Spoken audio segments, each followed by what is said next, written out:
नमस्कार दोस्तों, स्वागत है आपका हमारे YouTube चैनल में। आज की कहानी जिसका शीर्षक है आज्ञा पालन। आइए कहानी शुरू करते हैं। रेगिस्तान की तपती रेत पर फैला एक शांत और सुंदर गांव था धूलगढ़। यहाँ के लोग अपनी मेहनत, सादगी और अनुशासन के लिए जाने जाते थे। गांव के बाहर कुछ मील दूर एक घना जंगल था, जहाँ कभी कभी जंगली जानवरों की गर्जना सुनाई देती थी। लेकिन इसी जंगल के पास एक व्यक्ति अपने जीवन का सबसे बड़ा व्यापार चलाता था, ऊंटों का व्यापार। उस व्यापारी का नाम था रघुवीर। उम्र करीब 50 के आसपास, चेहरे पर ईमानदारी की रेखाएं और आंखों में आत्मविश्वास की चमक।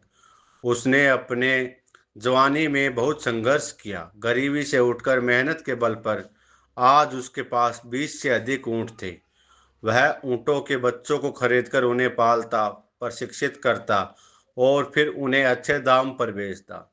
रघुवीर के ऊँट पूरे क्षेत्र में प्रसिद्ध थे। वे शक्तिशाली, समझदार और आज्ञाकारी माने जाते थे, लेकिन हर समूह में एक ऐसा भी होता जो नियमों को चुनौती देता। रघुवीर के ऊँटों में ऐसा ही एक था, एक शरारती ऊँट का बच्चा, जिसका नाम रघुवीर ने प्यार से रखा था चिक्को। चीको बाकी ऊँटों से बिल्कुल अलग था। बाकी ऊँट जहाँ शांत स्वभाव के थे, वहीं चीको हर बात में अपनी मर्जी करता। जब बाकी ऊँट कतार में चलते, चीको बीच में से निकलकर इधर उधर दौड़ने लगता।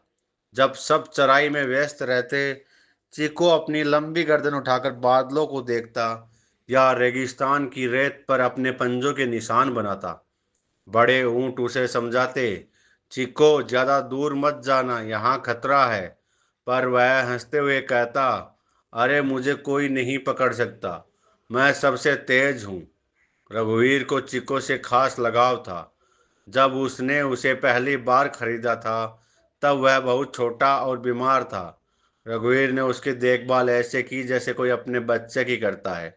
शायद यही कारण था कि रघुवीर ने चीको के गले में एक सुंदर घंटी बांध रखी थी। जब चीको चलता या सिर हिलाता तो घंटी की मधुर ध्वनि हवा में गूंजती। रघुवीर कहता, यह घंटी मेरे प्यारे चीको की पहचान है। जहाँ यह बजेगी समझ जाना मेरा बच्चा वहाँ है। हर सुबह रघुवीर अपने ऊँटों को जंगल के किनारे चरने के लिए भेजता था। वहाँ घास की बहुतायत थी।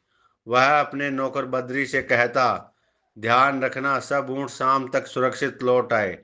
जंगल में शेर भी है। बद्री अनुभवी था, लेकिन वह जानता था कि असली समस्या शेर नहीं चीको है, क्योंकि चीको हर बार कुछ ना कुछ नया कर देता। कभी झाड़ी में फंस जाता, कभी किसी झरने तक चला जाता और कभी घंटी बजाते हुए पूरे समूह से मीलों दूर निकल जाता। एक दिन जब ऊंट जंगल में चर रहे थे, तभी झाड़ियों के पीछे से एक जोड़ी खूंखार आंखें उन्हें ताक रही थी। एक शेर, वह भूखा था, कई दिनों से उसे शिकार नहीं मिला था। अचानक उसके कानों में घंटे की टनटनाहट पहुंची। उसने झाड़ियों से झांका, सामने एक छोटा ऊंट अलग अलग दिशा में उछल कूद कर रहा था। शेर के चेहरे पर दुष्ट मुस्कान आई। वाह, ये तो अकेला है, इसे पकड़ना आसान रहेगा। लेकिन उसने अभी हमला नहीं किया। उसने इंतजार किया, क्योंकि बाकी ऊंटों का झुंड पास ही था। वह जानता था अगर वह सीधे हमले करेगा तो बाकी ऊंट मिलकर उसे कुचल सकते हैं। तभी बड़े ऊंट भीम ने अपनी सूंघने की शक्ति से खतरे का आभास किया। उसने बाकी ऊंटों को सावधान किया, सभी पास रहो, मुझे कुछ गड़बड़ लग रही है। उसने खासकर चीको की ओर देखा। और तू चीको, कृपया पीछे मत रहना, यह घंटी तुझे बचा नहीं पाएगी। चीको ने मुस्कुराते हुए सिर झटका। घंटी बजी, टन टन टन। डरपोक मत बनो भीम, मैं अब बड़ा हो गया हूँ। भीम ने गहरी सांस ली। बच्चे, तू अभी जीवन को नहीं समझता। जंगल में मजाक नहीं, समझदारी चलती है। पर चीको कहाँ सुनने वाला था। उधर गांव में रघुवीर को अचानक बेचैनी हुई। उसे महसूस हुआ जैसे कोई अनहोनी होने वाली हो। वह बोला, बद्री, आज शाम लौटने पर सबकी गिनती अच्छी तरह करना, मुझे चीको की चिंता हो रही है। बद्री बोला, मालिक चिंता मत करो, वह शैतान है लेकिन भाग्य वाला भी। रघुवीर ने आसमान की ओर देखा, बादल घिरने लगे थे। रेगिस्तान में बारिश दुर्लभ थी, पर जब होती थी तो भयंकर होती थी। उसने मन ही मन कहा, हे भगवान, मेरे चीकू को सुरक्षित रखना। जंगल के उस हिस्से में अब शेर धीरे धीरे करीब आ रहा था। वह झाड़ियों के बीच रेंगता हुआ चल रहा था। नजरें उस छोटे ऊंट पर टिकी थी। चीकू अब पूरे जोश में था। उसने बाकी ऊंटों से कहा, देखो, मैं सबसे तेज भाग सकता हूँ। और वह अचानक दौड़ पड़ा, सीधे जंगल के गहरे हिस्से की ओर। घंटे की आवाज दूर दूर तक गूंजने लगी। बाकी ऊंटों ने पुकारा, रुको चिको, वहां मत जाओ। लेकिन चिको नहीं रुका। उसे अपनी आजादी प्यारी थी। वह हवा से बातें करता हुआ आगे बढ़ता गया। कुछ दूरी पर उसे एक छोटी झील दिखी। वह वहां पहुंचकर पानी पीने लगा। घंटे की आवाज धीरे धीरे थमने लगी, लेकिन झाड़ियों में शेर अब बस कुछ कदम दूर था। उसकी आंखों में भूख और चालाकी थी। शेर सोचने लगा, अब बस थोड़ा और इंतजार। जैसे ही यह सिर नीचे करेगा, मैं झपटा मार दूंगा। चिको ने सिर झुकाया, पानी पिया और फिर आसमान की ओर देखा। उसे लगा जैसे कुछ हिल रहा हो। वह बोला, कौन है वहां? पर जवाब नहीं मिला। शेर ठहरा हुआ था, सांस भी रोके हुए। चिको ने कंधे उचकाए, शायद मेरा भ्रम है। और जैसे ही उसने सिर फिर से झुकाया, शेर बिजली की तरफ झपटा। एक भयंकर दहाड़ गूंजी। चिको ने तेजी से छलांग लगाई। रेत उड़ी, झाड़ी टूटी और घंटी जोर जोर से बजी। टन नन नन नन नन नन नन। बाकी ऊंटों ने दूर से आवाज सुनी। भीम चिल्लाया, चीको मुसीबत में है। वे सब दौड़ पड़े, लेकिन दूरी बहुत थी। चीको भाग रहा था, पर शेर उसके पीछे। उसकी सांसें तेज हो गई। हर छलांग के साथ घंटी बज रही थी। काश मैंने भीम की बात मानी होती। चीकू के मन में पछतावा उमड़ा।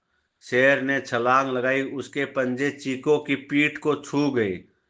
चीको दर्द से चिल्लाया और फिर गिरते गिरते किसी तरह उठ गया। लेकिन अब उसकी ताकत जवाब दे रही थी। भीम और बाकी ऊंटों ने दूर से दर्द से देखा। चीको गिर चुका था। वे चिल्लाए, हम आ रहे हैं। लेकिन तब तक देर हो चुकी थी। शेर ने झपटा मारा और घंटे की आवाज धीरे धीरे थम गई। रेगिस्तान की हवा में सन्नाटा छा गया। रघुवीर की बेचैनी सच साबित हुई। शाम को जब ऊंट लौटे, चिको नहीं था। रघुवीर की आंखें भर आई। मैंने उसे बहुत बार कहा था कि आज्ञा का पालन करो, लेकिन उसने नहीं सुना।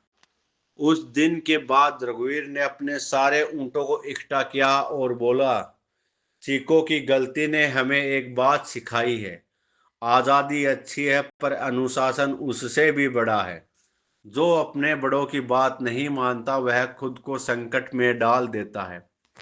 भीम ने सिर झुकाकर कहा, हम सब उसकी याद में वचन देते हैं, अब कभी भी हम समूह से अलग नहीं होंगे। रघुवीर ने चीको की घंटी अपने घर की दीवार पर टांग दी। जब भी हवा चलती, वह घंटी बजती और उसकी मधुर ध्वनि रघुवीर को याद दिलाती, बच्चों को प्रेम दो, पर उन्हें अनुशासन का महत्व भी सिखाओ। रघुवीर बूढ़ा हो गया। उसके ऊंट अब गांव के बच्चों की सवारी बन गए थे। एक दिन उसने अपने पोते आरव से कहा, बेटा, जीवन में दो चीजें कभी मत भूलना, मेहनत और आज्ञा पालन। जो इनका पालन करता है, उसे कभी हार नहीं मिलती। आरव ने पूछा, दादाजी, वह घंटी क्यों टंगी है वहां? रघुवीर मुस्कुराया, वह मेरे प्यारे चिको की है, जिसने मुझे सिखाया कि प्रेम तभी सच्चा है जब उसमें अनुशासन का आदर हो। रेगिस्तान की उस रेत पर आज भी जब हवा चलती है, तो दूर कहीं किसी घंटी की धीमी आवाज सुनाई देती है। टन। लोग कहते हैं यह चिको की आत्मा की घंटी है, जो हर बच्चे को याद दिलाती है कि बड़ों की बात मानना ही जीवन की सबसे बड़ी बुद्धिमानी है। दोस्तों, इस कहानी से शिक्षा मिलती है, आज़ादी तभी सुंदर है जब उसमें अनुशासन का मेल हो। माता पिता और बड़ों की बात मानना हमारे हित में होता है। जीवन में अनुभव का मूल्य समझो, जो सुनता है वही बचता है। गलती हर किसी से होती है, पर उसे जो उससे सीखता है वही महान बनता है।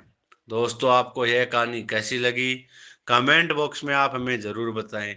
साथ ही आप हमारे चैनल पर नए हैं तो चैनल को सब्सक्राइब करें, लाइक करें और शेयर करें। धन्यवाद।